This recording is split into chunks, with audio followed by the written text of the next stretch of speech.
来了，继续一看就会，一学就废的咖啡机大保养。今天我们来保养一台来自贵阳的战损 GS3，这是一台2014年的咖啡机，用了整整10年了。首先试一下机器，从外观来看，机器本身没有什么故障，但是机身破损严重。机身的黑色是之前改装过的，但是长期的使用导致其表面到处都是划痕，包括木质的配件表面同样是受损严重。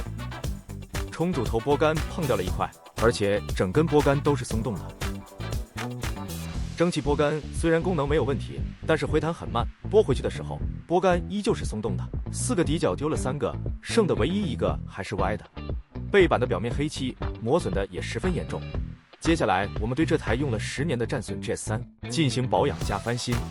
先将咖啡机内部的蒸汽排空，避免在拆卸过程中烫伤。取下咖啡机的接水盒，这台机器连接了自动上下水，下水管直接抽出即可。侧板上的侧板帽直接用手拧掉就行。正常内部应该还有2个螺母，这台机器没有。取下温杯盘，温杯盘下面是咖啡机的顶板，在此之前都改为了黑色，正常都是不锈钢的。背板通过2个螺丝固定在电源盒的位置，上面是挂在咖啡机的框架上的。前面板通过4个螺丝固定，正常在额颈的位置还有一个胶垫，这台机器的丢了。取下前面板时注意线排，拔线排的时候捏住2边，再直接拔掉即可。拆挡水板之前，先卸掉2个固定废气管道的螺丝，然后卸掉固定挡水板的螺丝。取下挡水板时，注意不要挂到2个泄压管道，还有蒸汽阀。冲煮头部为顾客改为了我们的实木套件，但是安装方式与原厂相同，盖子上面是2个内6角。拨杆通过2个十字螺丝固定，原厂可能会有螺纹胶。然后将冲煮头的防烫环取下来，再将微动开关的电线拔下来。接下来排出萃取锅炉内的水，拆卸的位置是萃取锅炉的泄压阀管道。拆下后拨动冲煮头开关，使空气能够进入锅炉，内部的水就可以排出了。继续拆冲煮头。GS3 的萃取拨杆是机械式的，可以通过拨杆的角度调整水流量的大小。内部较为复杂，各种小零件的顺序和角度都很重要。可以看到中间的蓝色阀体表面黑乎乎的，这都是老化的润滑油以及一些咖啡渍。这3根柱子同时固定冲煮头顶盖和卡手柄的位置。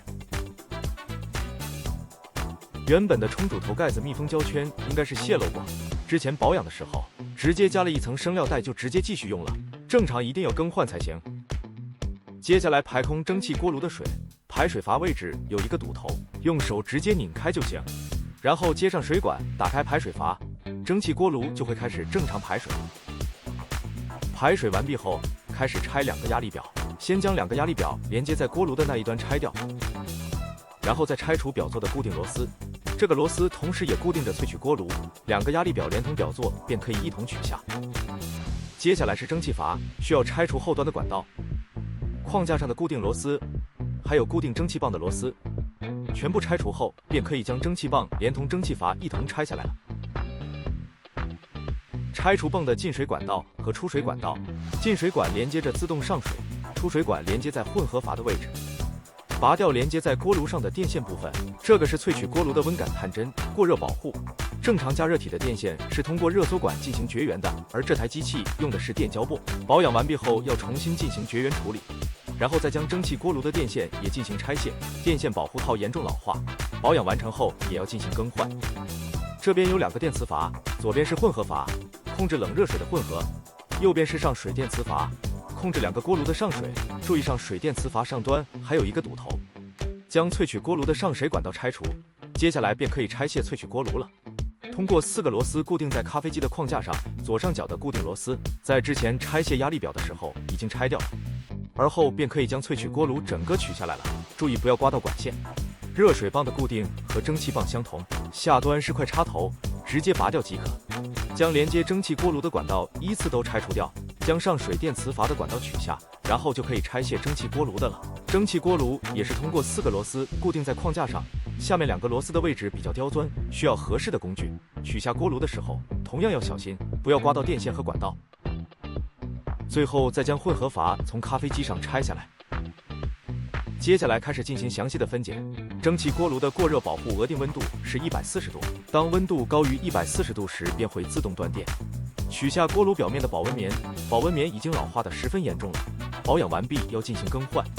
将锅炉上的管道和接口都依次进行拆除，接口处比较容易残留水垢。这是蒸汽锅炉的温感探针，表面水垢过多时会影响温度感应的灵敏度。这是水位探针，水垢过多会影响锅炉水位高低，甚至锅炉会直接被填满。下面是排水阀，很容易被水垢堵塞住。中间这个便是锅炉的加热体，通过6个螺丝固定，加热体的表面极容易有水垢的堆积，时间一长便会使加热体腐蚀。很多加热体的损坏都是水垢过多的原因。另一侧的管道和接口同样进行拆解。这是咖啡机的真空阀，控制锅炉与外界的连通与否。这是安全阀，也叫高压阀，当锅炉内压力过高时，会通过安全阀紧急排出。中间这个类似加热体的是一根预加热管道，冷水在进入萃取锅炉之前，在预热管道内进行预加热，使萃取锅炉温度更稳定，加热效率更高。锅炉内的水垢其实在排水时已经排出很多了，现在内部依旧还有不少。接下来开始分解萃取锅炉，冲煮头上方的阀体连接2个管道，左边这个是萃取管道，管道末端还有一个红宝石的限流阀，另外一根是泄压管道。停止萃取后，多余的压力和废水由此排出。泄压管道后端应该是泄漏过，用生料带包了厚厚的一层。萃取锅炉的过热保护，限定温度是130度，超过130便会自动断电停止加热。中间是萃取锅炉的加热体，加热体表面同样是厚厚的水垢。这个是萃取锅炉的温感探针，将接口也拆除掉。另一边是一个3通管道，连接上水管和泄压阀。这个管道很细，拆卸时要小心一些。冲煮头拨杆的位置黑乎乎的，内部的很多胶圈老化严重，保养的时候要将这些脏的阻尼油都清除干净，并换上新的胶圈和阻尼油。这3个分别是2个锅炉的加热体以及一个热交换管道，长期泡在水中并加热，导致水沟积攒了很多。这是萃取锅炉的泄压阀，水垢很多，而且已经产生了锈蚀。右边这个是萃取的泄压管道，很容易积攒咖啡渣和咖啡渍，这些都是从接口位置取下来的生料袋。这是咖啡机的接水盘，磨损十分严重，对接水盘进行抛光处理，去除表面划痕，使整台咖啡机亮洁如新。对咖啡机的框架进行清洁和保养，底角也进行了修复，并更换上了4个原厂底角。对咖啡机的锅炉、加热体、阀体、各种管道等进行浸泡式清洗保养。保养完毕，开始组装。首先是蒸汽锅炉上的各个接口，紫铜垫片也进行了热处理，消除其内部应力，使2次安装时密封效果更好。水位探针安装时要注意角度，否则会影响锅炉内的水位高低。加热体的密封胶圈更换为全新的氟橡胶胶圈，固定的时候要3个螺丝交替式的加固，防止内部胶圈位置偏移。另一边的热交换管道，安装方式和加热体相同。各个接口都安装完毕后，为锅炉表面更换上全新的保温棉，原本的老化的一碰就碎。然后将蒸汽锅炉重新安装到咖啡机的框架上，4个固定螺丝依次加固。然后是萃取锅炉，加热体安装与蒸汽锅炉相同。注意萃取锅炉加热体功率是800瓦，蒸汽锅炉加热体功率是1200瓦。将分水网分水螺丝重新装上。这里咖啡渍的处理使用的是专门的咖啡机清洁药剂。泄压管道的位置换上全新的胶圈，安装上泄压管道，注意胶圈的位置不要偏移。冲煮头内部的阀体、胶圈同样都进行彻底的更换。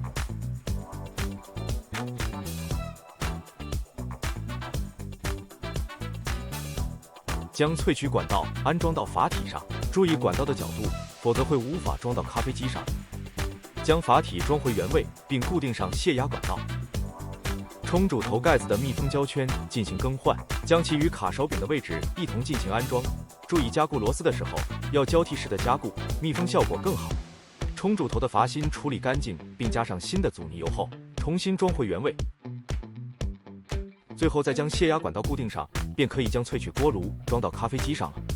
安装萃取锅炉时，注意左上的螺丝先不要安装，等压力表安装完成后再安装。将管道依次进行组装。管道和锅炉的清洗使用的是食品级的柠檬酸，既可以有效地清除掉锅炉内的水垢和锈蚀痕迹，还可以保证食品安全。安装的时候要注意管道的角度，否则另一端会安装不上。混合阀位置的管道比较复杂，注意安装的角度和顺序。电磁阀内部的胶圈也进行了更换。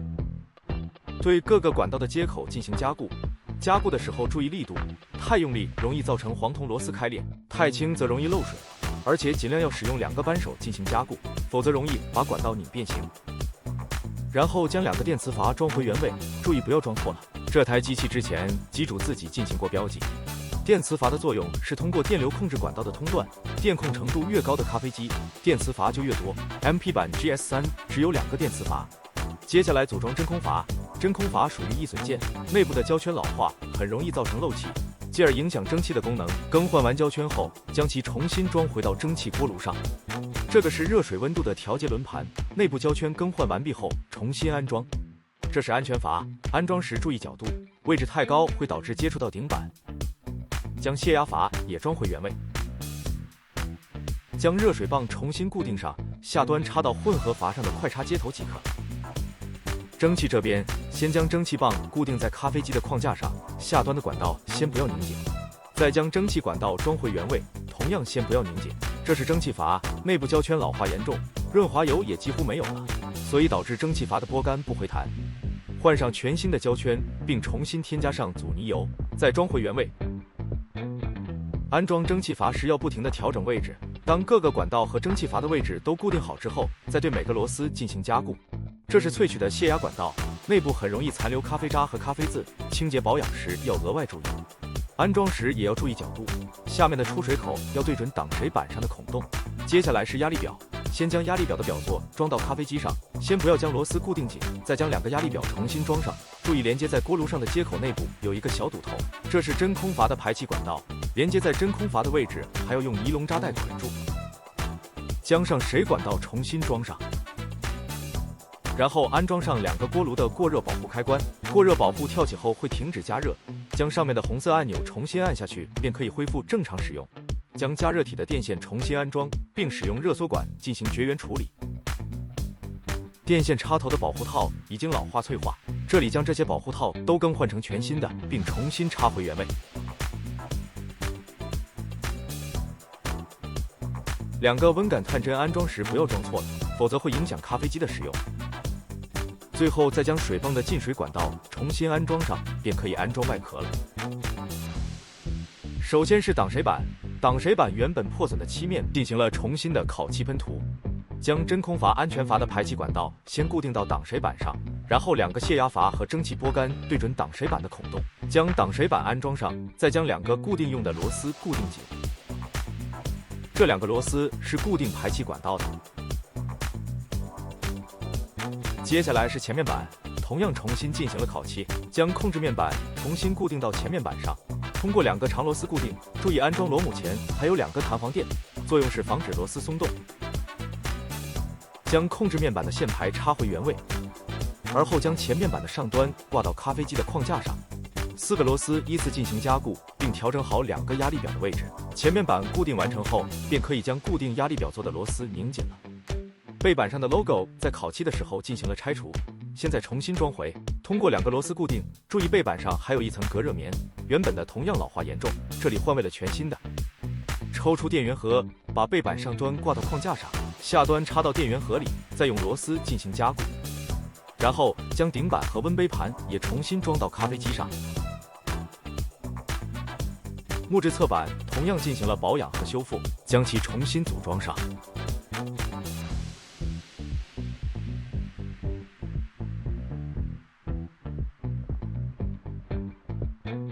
将冲煮头的外壳装回原位，同样进行了保养。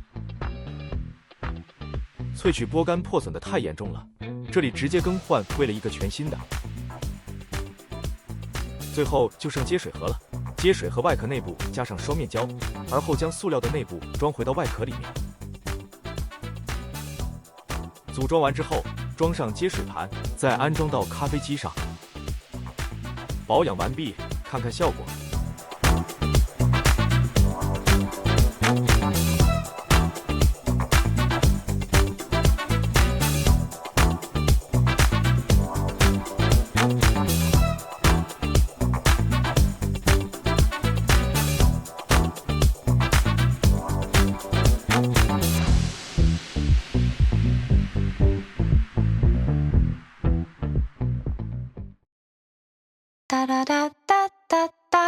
Wuan，专业的高端咖啡机品牌服务商，